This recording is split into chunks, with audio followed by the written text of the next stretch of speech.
Oh, AJR, you're certainly one of the bands of all time. Following my initial AJR ranking video, I was looking forward. Okay, forward is a strong word. I was certainly looking to the band's next release. The Maybe Man was mostly a step in the right direction, having some of the band's best work and confirming that the general listenability of OK Orchestra wasn't a fluke. This led me to believe that whatever the band would put out next would continue on this hesitant path towards consistent quality, but as the months passed following the release of their fifth studio album, we were met with mostly radio silence.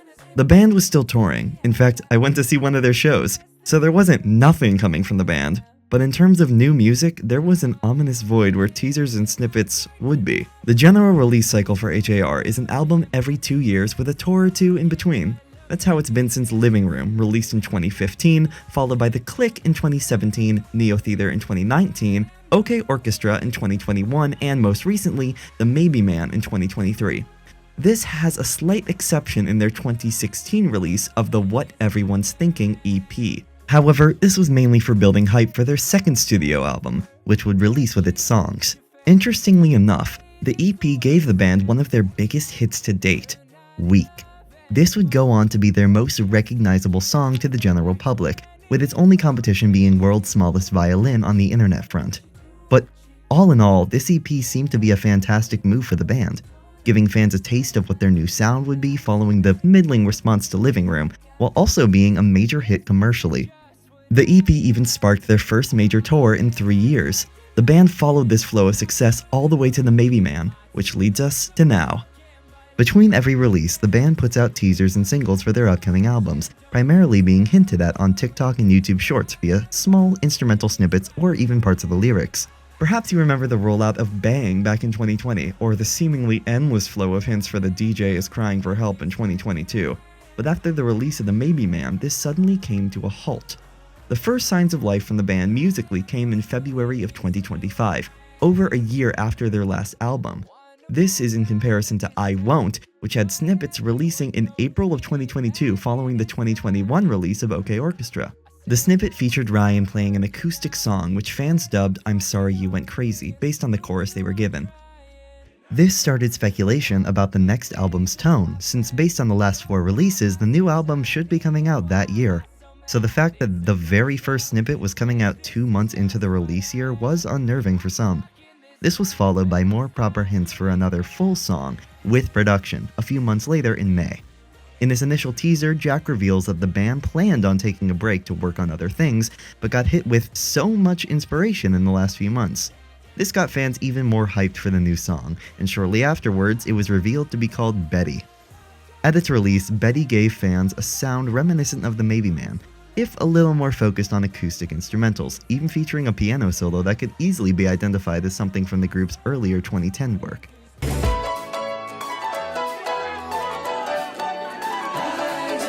When I listened to it for the first time, I wasn't super sold on it. It was good, but generally sounded like a pretty basic AJR song in my eyes. We'll dig deeper into this when we get to the review. There was a period of silence once again. Fans had gotten some new music, and for the record, it was the longest wait AJR fans have had to suffer through, but there was still no word on an album release. This would all change on July 8th, following the release of Betty's music video. It was announced that instead of an album, the band would be releasing a spiritual successor to the EP which brought them to so much fame, titled What No One's Thinking. And it would release on September 5th. Containing 5 songs, the band said it would be a mirror image of what everyone's thinking, with a focus on their emotions. They said that the idea for the EP came from a heavy bout of writer's block they faced after the completion of the Maybe Man, saying that the songs within were songs they didn't want to write, and emanate from emotions they'd been suppressing for some time. After some waiting and a leak that I totally didn't listen to, the EP released to shockingly decent acclaim. After being the laughingstock of the music critics sphere, people seem to generally enjoy the project. Now, I know what everyone's thinking. What does this random guy think of it? Well, I'll tell you.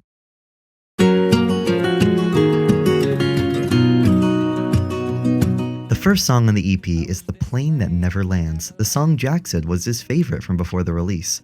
Instantly, you're hit with an acoustic sound pretty unusual for the band, sounding similar to the work of Jack Johnson at times. The song discusses Jack's fears of marriage and his relationship going wrong, but instead of facing these fears, he chooses to delay returning home so he doesn't have to. A plane flight that never touches down so he can keep watching whatever movies are available. Spending forever waiting for a taxi to pick him up. A broken elevator keeping him from getting to where he's going. By the time he gets back, he hopes that the woman he loves is asleep so he doesn't have to face the possible reality that she doesn't want to get married to him. We actually get a pretty rare piece of musical work from the band in this moment, being a major to minor subversion. Do you, dear? It's a nice touch. He wishes that he could stay in those in-between spaces, planes, taxis, and elevators, so that he doesn't have to grapple with this possibility. As an opener, the song expertly sets up what type of music we're getting from the EP. It's a far cry from what everyone's thinking, vacant of the usual bells and whistles most fans of the band have grown used to. Jack's vocals are in his perfect range, never feeling like he's reaching to hit high notes like he occasionally does. It complements the quieter instrumentation perfectly. Speaking of said instrumentation, the acoustic guitar along with Ryan's piano go hand in hand in the limited use of strings and electric guitar that go along with it. Even the melodica after the second verse feels like it fits, and it isn't just another example of AJR's trademark randomness. The song is pretty simple, but it's done in a way which feels artistic instead of just filler. I think this song parallels another song from the Maybe Man, being A Hole in the Bottom of My Brain, where both songs are basically just lists of things. The latter song mentions different things in each verse, resulting in the reveal that the hole in the bottom of his brain can be filled up by fame. Whereas this song, which also mentions a different thing in each verse, summarizes it by being to avoid discussing a future with a lover. The tone on this song works far better than the prior one, and, while similar, is generally a superior song in my eyes. I'd put this song in low A tier.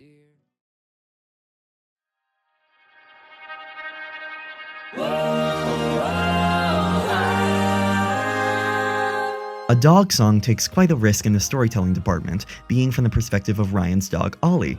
Being sung by Ryan, I'll call this a win already, as it has another chance for him to escape the grasp of the Turning Out trilogy which he's been trapped in for 3 albums.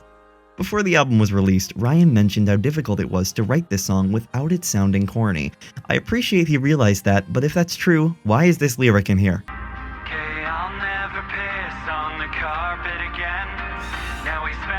Besides that, and a few other on-the-nose lyrics, I generally enjoy this song. It mentions Gary, the father of the AJR boys, showing his dog wondering why Ryan was so sad and asking where his dad went. The dog feels like he's responsible for his owner feeling bad, so he does all that he can in bringing him a stick and just trying to comfort Ryan by being there for him.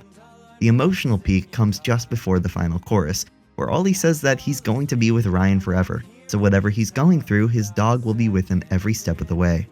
Of course, pets don't live forever, but it's extremely sweet to see how much Ollie cares about Ryan, hypothetically of course. Opening with sounds reminiscent of Call My Dad, the production on this song is fairly simple. More complex than The Plane That Never Lands, sounds like the Turning Out trilogy in terms of its laid-back approach to the classic AJR sound. I don't think the song is anything super special, but it's certainly not bad.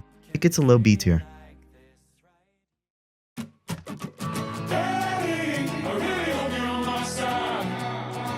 And now we come to the single of the EP, Betty. Like I mentioned before, I wasn't terribly impressed by the song when it first released. For a while, I thought that this was the legendary track 13 from the Maybe Man. The studio album was planned to have 13 songs, but due to their father's health failing and his unfortunate death, the band struggled to work on a song which they said was very upbeat. This was completely understandable, so when they said that they would release it at some point and I heard Betty for the first time, I thought that this was said track. Surprisingly, the song in question would end up being The Big Goodbye, and boy howdy, we'll talk about that. The song once again talks about Jack's fear of marriage, this time coming in the form of a fictional Betty. He mentions all the times he's talked about not being ready for spending his life with someone, and this causes Betty to want to take a break from the relationship. He loves her and hopes that she'll be on his side about all this. He just asks her to answer his calls and explains that he's just as, if not more, upset about how he feels about marriage. It's a fun-sounding song with some decent commentary on Jack's fears, but at the end of the day, this sounds like something that was written in the Neo Theater era. What I mean by this is that the lyrics are fairly minimal. There's 2 verses, a chorus, and a post-chorus, and the latter 2 of these repeat throughout the song, and that's it. Sounds like something that you'd hear on the radio, and lacks a lot of personal touches and artistic vision, the first few songs of the EP feature. Like I said, it sounds like a pretty basic AJR song, and that's probably why they released it as the only single. There's nothing terrible about it, it's just fairly fine. I put it somewhere in C tier.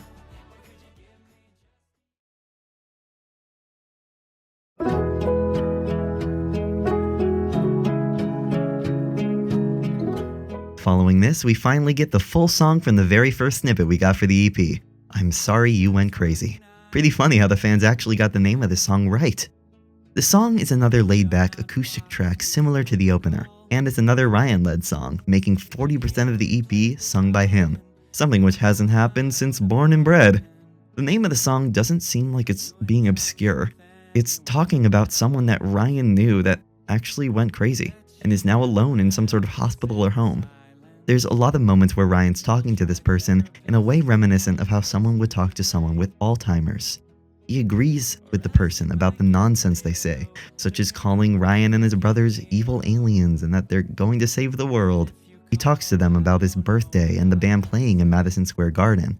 He's told by people that they look happy, but Ryan knows that they're not entirely there mentally, so he says that they look like someone he used to love, since the person he loved is no longer mentally there. This person doesn't seem to be suffering from memory loss, as he mentions to them that they can call and that they're in therapy. But they're certainly not well mentally. It's a really passionate song with a great piano melody. A lot of people say it's the weakest song from the EP, but I'd say that title goes to either Betty or a Dog song. The main point of issue I have with the song are the lyrics about the aliens, as it's pretty clunky. As a whole though, I'd say the song is pretty good. As a display of Ryan's singing ability, this song is probably one of my favorites from him. Along with the stripped-back instrumental, every part of this song works wonderfully in tandem to make you feel the way Ryan does about this person. I'd say It Rivals God Is Really Real is my favorite emotional AJR song. While not the best, this song is really good, and I put it in high A tier. Oh, well, here we go again. 525, really give me 30, make it 30, really give me 30, really give me 35, high, make it 40, really. And finally, we have the infamous 13th track of the Maybe Man, and the closing song from the EP, The Big Goodbye. I have no idea how this could have been on the Maybe Man, as it feels so perfect as a finale for this EP, but I guess that's the way the cookie crumbles. Opening with a uniquely AJR sampling of a barbershop rendition of the song The Auctioneer, the song goes into some classic AJR beats which could totally be found on Neo Theater. That is until the melancholic piano starts to play over it, giving the song a whole different mood. The first lyric mentions the What Everyone's Thinking EP, the collection of songs that brought the band to where they are now, with Jack saying that he wrote a song about being weak, and because of this, he's known in LA. The years of performing to no one and being a nobody are gone, and he's heading towards a life of fame. This is exactly what he and his brothers always wanted, so this should be a happy ending for him, but he's not feeling like it's a happy ending. He feels like he's being left behind from the life he used to know, and that fame is taking him away from things he finds important, like going to friends' weddings and spending time with people from his personal life. He knows he can't always stay in contact with them because he'll be on the road, but the fact that they know where he is at any given time because he's famous isn't the same as keeping a connection with them. He wishes that he could have both of these lives, but it's impossible. He says that he wishes he could go back to his hometown, where the only people who knew his name were those in the neighborhood. In an extremely interesting moment of the song, just before the bridge, he says that if this were the case, his whole life would sound like this, and then a clip of a young child laughing plays. It could sound like this. This refers to the fact that Jack started his path to fame with his brothers in 2005 when he was 7. So he hasn't known any super normal life since he was that little. His whole life would sound like it did, not just when he was younger, but before he was even 7 years old. After this, the bridge is sung from the perspective of those he knew in school, as he was still in high school and AJR started to really find success. They talk about how proud they are to have known him, and hope that he can find time to make it to their reunion so they can celebrate him. As wonderful as fame has been, a part of Jack wishes that he could have a normal life, and this song explains that in a truly beautiful way. The orchestral strings and horns of the song work wonders, and is, in my opinion, the best AJR sound has ever been. Truly a masterful ending to a generally great EP. Easy S tier. So, What do I think is the EP as a whole? Well, if the Maybe Man was a step in the right direction for AJR, then what no one's thinking is a leap. They've truly finessed their sound to be something more digestible for critics while still being able to deliver unique and emotional stories through their specific type of music. They haven't adapted to the industry standard per se, but they made it more accessible to a larger audience. For the first time, I feel like I can agree with what they're saying in their Spotify description, re-envisioning what pop can be in the 21st century. I was anticipating not enjoying the EP, and for a moment after my first listen, I wasn't a huge fan, thinking that they just needed to put out music for the sake of it, and that's why it was so stripped back. But after a week of re-listening, I mean 24 hours re-listening, I didn't listen to the leak, I understand what the EP is going for. It's definitely one of my favorite releases overall from the band, and while it doesn't have any of the best new songs from them, it's their most consistent release in their entire discography. Some people are upset that they didn't have a full album cycle this year, but if this level of quality is what the band can make with more time on their hands, then I think it's more than okay. In the past, I've been embarrassed to say I enjoy AJR's work, but this is the first time I feel like I can really recommend people listen to one of their projects, as it's really well done in almost every way. Is it my favorite release of the year? No. Is it a vast improvement in AJR's output? Absolutely. I look forward to seeing what the boys have ready for us next. And whatever it is, I just hope they make it sound like this. Dear winter. Thanks for watching. If you want to see some of my other videos, I highly recommend you watch my AJR ranking video. Speaking of that, I lowballed Inertia so bad. Oh my god, that's an S tier song. Don't listen to me. Holy shit.